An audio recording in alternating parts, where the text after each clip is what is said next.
Ben Franklin, the only Freemason on the panel, suggested a pelican feeding her young. But the idea was shot down in favor of an eagle with 13 arrows in its grasp. And then there is the all-seeing eye atop a pyramid, apparently referring to Egypt,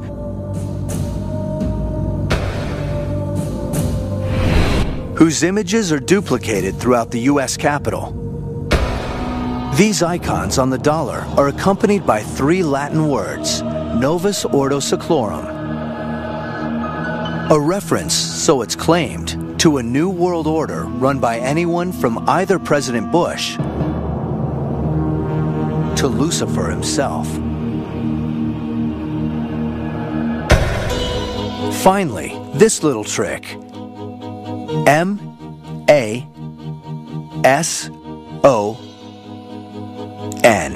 Letters that form both the square and compass of Masonry and the Star of David. More proof, some contend, of Masonic control of our economy and our government. These fears go back to the dawn of the Republic, and they become a political force after an event that takes place exactly 50 years after the signing of the Declaration. In 1826, Masonry finds itself implicated in a murder. William Morgan of New York is a Mason who boasts that he's about to publish a book revealing the Brotherhood's deepest secrets.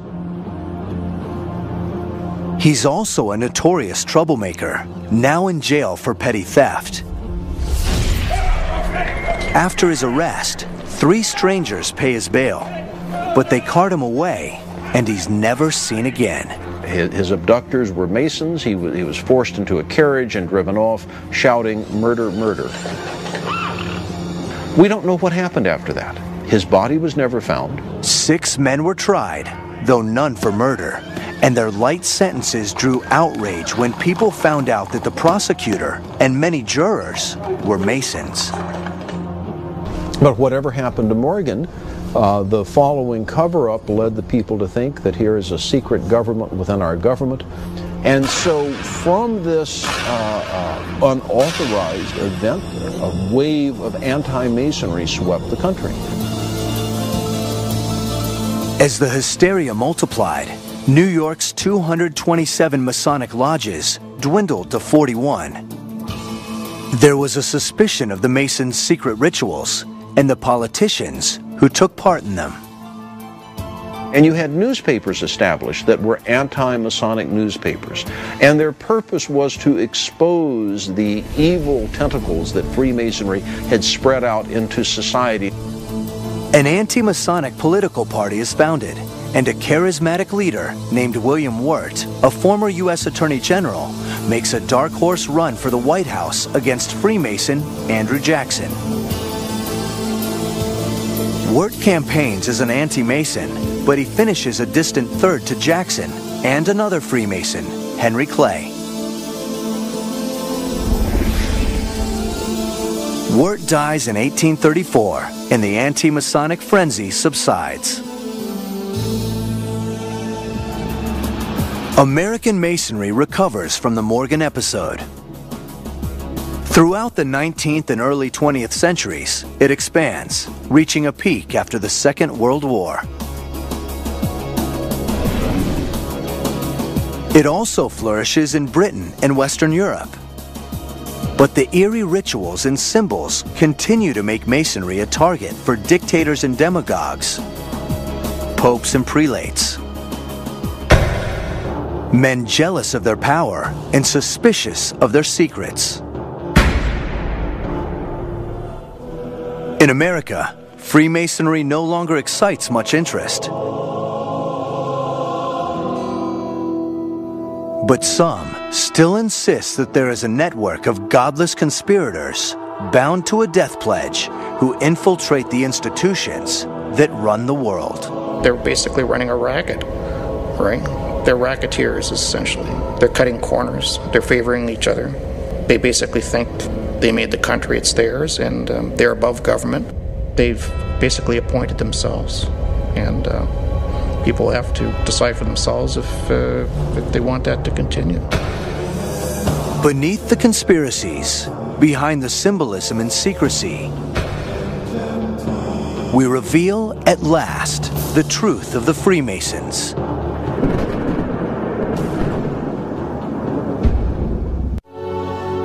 Are they an ancient order?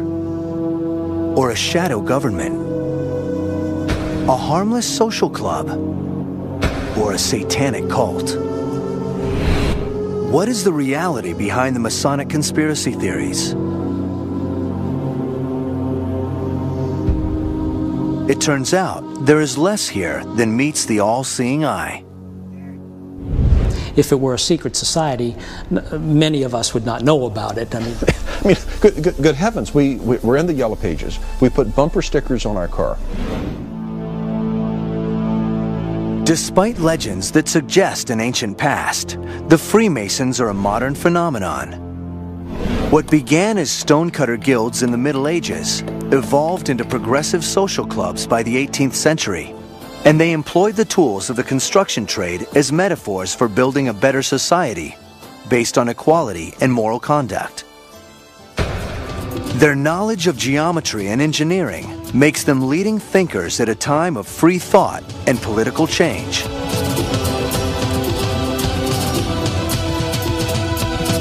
But their symbols and secrecy make them suspect to kings and churches who don't like secrets or political change. Maybe they see this as part of a conspiracy and they're going to look for villains. And Freemasons make great villains. But in reality, their rituals are harmless and their symbols no more ominous than a company logo. Some symbols attributed to the Masons aren't Masonic at all, like the Great Seal of the United States. The all-seeing eye above the pyramid is not Masonic, nor were the people who selected it. A committee was formed by the Congress just after the Declaration of Independence was signed. The first three members were John Adams, Thomas Jefferson, and Benjamin Franklin. Only one of those three men was a Freemason, and that was Benjamin Franklin. Franklin suggested several designs, none of them involving an eye or a pyramid. Non-Masons chose that design.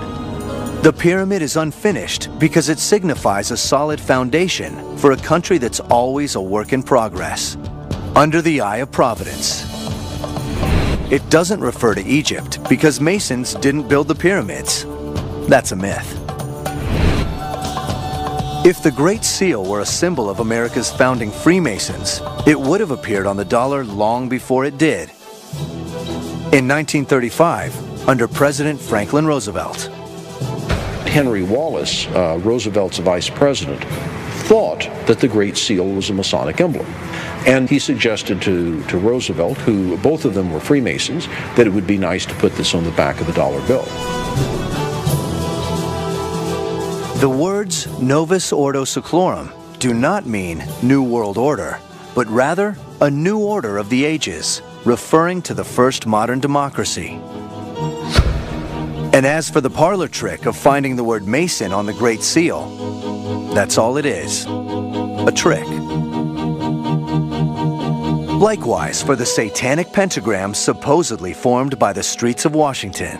There are some conspiracists that believe that the Freemasons made some kind of satanic symbol just north of the White House with a pentagram. But the pentagram's not even complete. Rhode Island Avenue doesn't go all the way to Connecticut. If we're so darn powerful, how come we couldn't make a complete star? Nor did the Freemasons build Solomon's Temple. That's a story invented by the Scottish Rite Lodges. The temple's designer, Hiram Abiff, is mentioned in the Bible, but only briefly, and there's no account of his murder. It's purely Masonic myth, and it's a Masonic myth that we can trace back quite a long way. So he's a personification of a belief system. The Templar Knights were based in the ruins of Solomon's Temple, but they found no secret knowledge. They didn't go into hiding when they were disbanded. and they didn't resurface as the Freemasons. Nor did they ignite the French Revolution. It's a claimed heritage, it's a legendary heritage, but I can't give you any historical evidence to support it, but it's a lovely story. The two pillars of knowledge in Rosslyn Chapel were never found in Solomon's Temple. The Templar Knights never came here. And while Rosslyn's builder was William Sinclair, it wasn't this William Sinclair, the Masonic Grand Master. Rosslyn was built by his ancestor 3 centuries earlier, in the 1440s, before the Freemasons were formally established. The Catholic Church opposed Masonry because churches didn't like secret organizations, period, and they objected to Masonic support for democracy and church-state separation. These ideas did, however, make them popular with America's founders. The whole American experiment is in part about separation of church and state. That at one time was a very radical notion. Among those radicals were those who threw the Boston Tea Party. But was it a Masonic plot? The Boston Tea Party was planned in the Green Dragon Tavern. Indeed, the Freemasons were involved, but so were the non-Masons. Every man that was in the tavern that evening was pressed into service. The group responsible was the Sons of Liberty, only some of whom were Masons. Only 9 of the 55 signers of the Declaration of Independence, and only 1 out of 3 American presidents are known Masons. Neither of the Bushes are Masons. And Yale's Skull and Bones Club has nothing to do with the craft. Consequently, the senior Bush's service at the UN and the CIA had nothing to do with the fact that a Freemason, Harry Truman, established those institutions. As for claims that the Masons are a murderous cult, if there's no age-old conspiracy, there's no need to kill for it. William Morgan's disappearance was the work of renegades. It was not an official act. The shooting death of William James in New York was an accident, not a Masonic rite. As for the idea that Jack the Ripper murdered 5 prostitutes to protect the reputation of a Masonic prince, everything you've read about Freemason links to Jack the Ripper is the work of fiction. At the time, no one suggested a Masonic plot. That theory wasn't concocted until the 1970s, and it was based on an admitted hoax. According to a book which came out in 1975, The Ripper File, these 3 men, Jubilar, Jubilo, Jubilum, were referred to collectively as the Jewes, J-U-W-E-S, the way the word Jews was misspelled on this wall. That's complete fiction. In Masonic lore,